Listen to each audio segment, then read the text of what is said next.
Hello guys, welcome to another video of stock market funds. Waterways leisure tourism limited मतलब कि guys Cordelia cruise जो कि upcoming IPO आज open हो रहा है। जानेंगे complete analysis, business model, financial condition, performance, GMP कितना चल रहा है, लिस्टिंग कितना मिलेगा, अप्लाई करें या फिर फाइनल डिसीजन क्या लें, सभी पॉइंट्स को डिस्कस करेंगे। और ये कोई रिकमेंडेशन वीडियो नहीं, इसलिए जो भी फाइनल डिसीजन लीजिएगा अपने रिस्क पर लीजिएगा। चलिए फ्रेंड्स, वीडियो स्टार्ट कर। तो गाइज आईपीओ आज के दिन 23 ओपन हो रहा है और 25 को क्लोज किया जाएगा। मतलब 3 डे आईपीओ है। 1 जुलाई का लिस्टिंग डेट, 10 रुपीज का फेस वैल्यू, 769 टू 808 रुपीज का प्राइस बन, 18 शेयर्स की lot size, fresh capital, book built IPO, 585 crore का इशू साइज, 72.4 लाख शेयर्स का इशू किया गया है। बीएसई एनएसई दोनों एक्सचेंज में लिस्टिंग होगा। अलॉटमेंट डेट 29 जून का, 30 को रिफंड रिलीज किया जाएगा। शेयर्स डिमेट अकाउंट में क्रेडिट होगा। ऑफर दिया गया है क्यूआईबी, अगर हम बात करें ऑफर जो दिया गया है क्यूआईबी 75% का, एचएनआई 15 और 10% का रिटेल को ऑफर दी गई है। रिटेल मिनिमम 1 लॉट अप्लाई कर सकते हैं, 18 शेयर्स बनेगा, 14.5 थाउजेंड पे करना पड़ेगा। मैक्सिमम 13 लॉट अप्लाई कर सकते हैं, 1.9 लाख पे करना पड़ेगा। Small HNI minimum 14 lot apply कर सकते हैं, जो कि लगभग 2 लाख पे करना पड़ेगा। मैक्सिमम 68 लॉट अप्लाई कर सकते हैं, 9.9 लाख पे करना पड़ेगा। और big HNI minimum 69 lot apply कर सकते हैं, 10 लाख रुपीज पे करना पड़ेगा। और अगर हम बात करेगा इस कंपनी का और मैक्सिमम कोई लिमिट नहीं है बिग एचएनआई में। अगर हम जीएमपी की बात करें तो 10 रुपीज का जीएमपी, बहुत दिनों से जीएमपी में गिरावट आया, लेकिन 10 रुपीज का देखने को मिल रहा है। 1.2% का फ्लैट लिस्टिंग गेन आपको एक्सपेक्ट मिल सकता है, मतलब 1% का फ्लैट लिस्टिंग गेन आपको मिल सकता है। 818 रुपीज का एस्टिमेटेड लिस्टिंग प्राइस, 180 रुपीज का एस्टिमेटेड प्रॉफिट सिंगल लॉट पर मिल सकती है।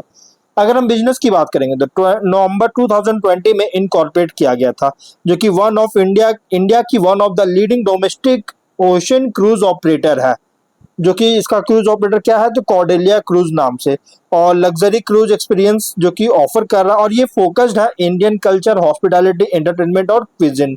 और company cruise vessel MV Empress operate करता है, जो कि इसका डेस्टिनेशन सेल कर रहा है।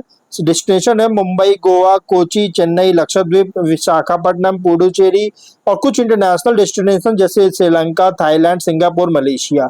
31 मार्च के अकॉर्डिंग 7,30,000 गेस्ट जो कि इसके क्रूज पर सेल कर चुके हैं, और जो कि लगभग 3,21,000 नॉटिकल माइल्स को कवर कर चुका है।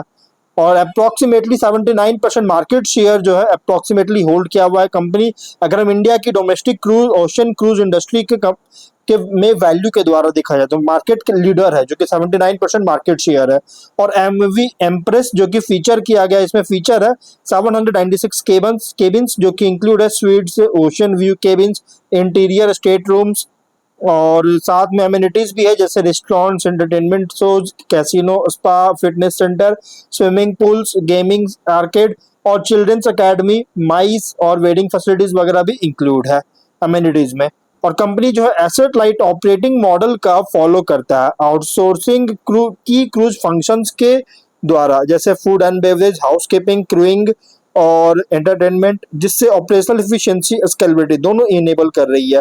और मेजोरिटी बुकिंग जो होता है ये डायरेक्टली जनरेट करता है इसके वेबसाइट के थ्रू और मोबाइल एप्लीकेशन के थ्रू, जो कि कॉर्डेलिया नाम से इसका है वेबसाइट, और या फिर call centres, customer service channels के थ्रू। और वाटरवेज लीजर टूरिज्म जो है ना, ये पोजीशन क्या है खुद को ग्रोइंग क्रूजन, जो इंडिया में क्रूज टूरिज्म इंडस्ट्री ग्रो हो रहा है, इससे बेनिफिट मिल रहा है, और जिससे कंपनी पोजीशन किया हुआ, क्योंकि one of the leading company है। और फ्लीट जो है एक्सपैंड कर रही है नॉर्वेगियन स्काई और नॉर्वेगियन सन के साथ। 31 मार्च के अकॉर्डिंग 245 परमानेंट एम्प्लॉइज का टीम था। तो company one of the domestic ocean cruise operator है इंडिया में। Luxurious and inherent Indian experience offer कर रही है। अगर हम फाइनेंशियल देखेंगे तो एसेट्स है 341.8 करोड़ का, नेटवर्थ 80 करोड़ का, रिजर्व 15 करोड़ का, डेट 102 करोड़ का। लेकिन रेवेन्यू प्रॉफिट 24 में 452 करोड़ का रेवेन्यू, लेकिन 122.7 करोड़ का लॉस था। लेकिन उसके बाद प्रॉफिट में आया, और 25 में 597 करोड़ का रेवेन्यू, 168 करोड़ का प्रॉफिट। 26 में 587 करोड़ का रेवेन्यू, 52 करोड़ का प्रॉफिट है। कंपनी का फाइनेंशियल अगर देखा जाए तो गाइस कंपनी का फाइनेंशियल अच्छी देखने को मिल रहा है। Top and bottom, top line company का स्टैटिक था लास्ट 2 फिजिकल में अगर देखिएगा, जो कि 25-26 में। तो देखिए 26 थोड़ा डाउन है, लेकिन आप कह सकते हैं एक तरह से 3% के अराउंड डाउन हुआ है, 2% के अराउंड डाउन है एक्चुअली, 2% भी नहीं है, 1.5% डाउन है। और ये मतलब एक तरह से कह सकते हैं स्टैटिक परफॉर्मेंस है जो लास्ट 2 फिजिकल्स में। लेकिन बॉटम लाइन अगर देखिए तो 25 में 26 में बहुत बुरी तरह से डिक्लाइन किया, और ये मेजर कंसर्न है। प्लस अगर हम यहाँ पे इसके कॉम्पिटिटर की बात करें, ऐसे गाइस पीयर्स में वैसा कोई कंपनी नहीं है जो कि क्रूज सिस्टम प्रोवाइड करता है, क्रूज सर्विस। लेकिन हाँ, वैसे लिस्टेड पीयर्स की बात करें जो होटल हॉस्पिटैलिटी सेक्टर में बिजनेस करता है, इसमें Chalet hotels, Lemon Tree hotels, Juniper hotels, Sammy hotels और ताज जीवीके होटल्स, या फिर UHM vacation, western overseas study abroad और हेलोजी हॉलीडेज, ये सभी इसके पीयर्स है। और एंटरटेनमेंट की बात, ये होटल्स में है। और एंटरटेनमेंट की बात करेंगे तो वंडरला हॉलीडेज और मैजिका वर्ल्ड एंटरटेनमेंट। और लेकिन अगर हम इंडिया से बाहर की अगर हम बात करें जो कि सेम बिजनेस प्रोवाइड करता है क्रूज सेक्शन से, तो इसमें गाइज है royal Caribbean cruise, carnival corporation and PLC और नॉर्वेगियन क्रूज लाइन होल्डिंग्स, जो किसी का दो और क्रूज को जो है सो कंपनी लेने जा रही है। अगर हम यहाँ पे कंपनी के ऑब्जेक्टिव की बात करें तो कंपनी का जो है डिपॉजिट एडवांस या एडवांस लीज रेंटल है और मंथली लीज पेमेंट्स जो कि step down subsidiary break cruise shipping and leasing private limited पर में पेमेंट करना चाहता है और जनरल कॉर्पोरेट पर्पस के लिए फंडिंग चाहती है। रेशियोज में अगर देखा जाए तो R O E 0.9%, R O N W 92.7, PAT margin 0.1 और एबिटा मार्जिन 0.2% का, मतलब कोई खास परफॉर्म नहीं कर रहा है। और लेकिन डेट इक्विटी 1.27 टाइम का, लेकिन डेट इक्विटी रेशियो जो है बहुत ज्यादा है, जो कि ये भी एक कंसर्न रेज करने वाली बात है। पीवी है 65, पी रेशियो 101 टाइम का, प्रोमोटर होल्डिंग पे रेशियो 99.3%, पोस्ट इशू 89.3% का।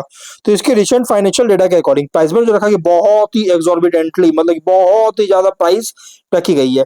लेकिन अगर हम इसके स्वॉट एनालिसिस करेंगे तो कंपनी जो है स्ट्रेंथ अगर देखा जाए तो ऑपरेट कर रहा है क्रूज, टूरिज्म और लीजर ट्रैवल सेक्टर में। और कंपनी जो है प्रीमियम क्रूज सर्विसेज का ओन किया हुआ और ऑपरेट करता है, जिससे डोमेस्टिक और इंटरनेशनल दोनों ट्रैवलर्स को कैटर कर रही है। स्ट्रॉन्ग ब्रांड पोजीशन है इंडियन क्रूज टूरिज्म मार्केट में, जो कि बहुत तेजी से इंक्रीज भी हो रहा है। इंडियन क्रूज टूरिज्म मार्केट जो बहुत तेजी से इंक्रीज भी हो रहा है। और इंटीग्रेटेड वेकेशन एक्सपीरियंस ऑफर करता है, जैसे accommodation, entertainment, dining, leisure activities. और डिमांड जो है एक्सपेरियंसल ट्रैवल और लग्जरी टूरिज्म के लिए बहुत तेजी से राइज हो रहा है, जिससे कंपनी को बेनिफिट मिलता है।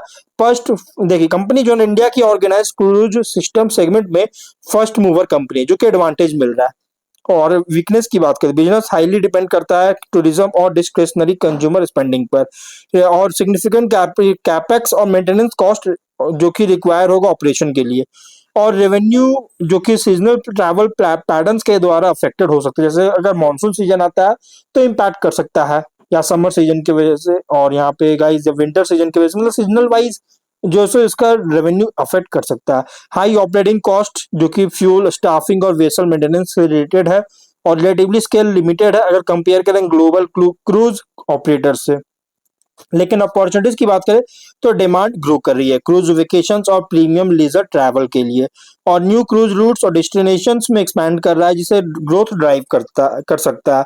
डिस्पोजेबल इनकम जो कि राइज हो रहा है, एक्सपेरियंशियल टूरिज्म दोनों में इंटरेस्ट इंक्रीज हो रहा है, जिससे लॉन्ग टर्म डिमांड को सपोर्ट करता है।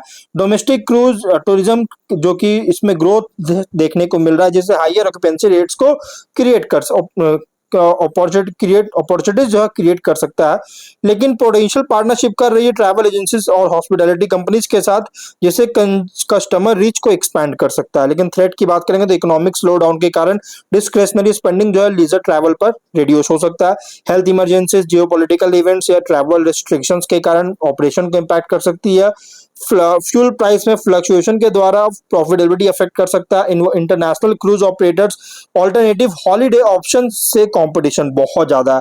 रेगुलेटरी चेंजेस जो कि मैरीटाइम ऑपरेशन से रिलेटेड है, जिससे अगर बदलाव आता है, रेगुलेटरी चेंजेस होता है तो गाइस कॉम्प्लायंस कॉस्ट को इंक्रीज कर सकता है। लेकिन पीयर कॉन्टेक्स्ट करेंगे तो ग्लोबल क्रूज ऑपरेटर्स के साथ कंपेयर करें तो कंपनी ऑपरेट कर रहा है as a specialized cruise tourism company, जो कि फोकस है इंडियन लीजर ट्रैवल मार्केट पर। और other travel and hospitality business के अगेंस्ट देखा जाए तो unique cruise experience, entertainment offering और डेस्टिनेशन पैकेज पर compete करता है। इन्वेस्टर के लिए आईपी रिप्रेजेंट कर रहा है tourism and leisure sector play, जहां ग्रोथ डिपेंड करता है cruise tourism adoption, occupancy levels और ट्रैवल एक्सपीरियंसेस के एक्सपेंशन पर।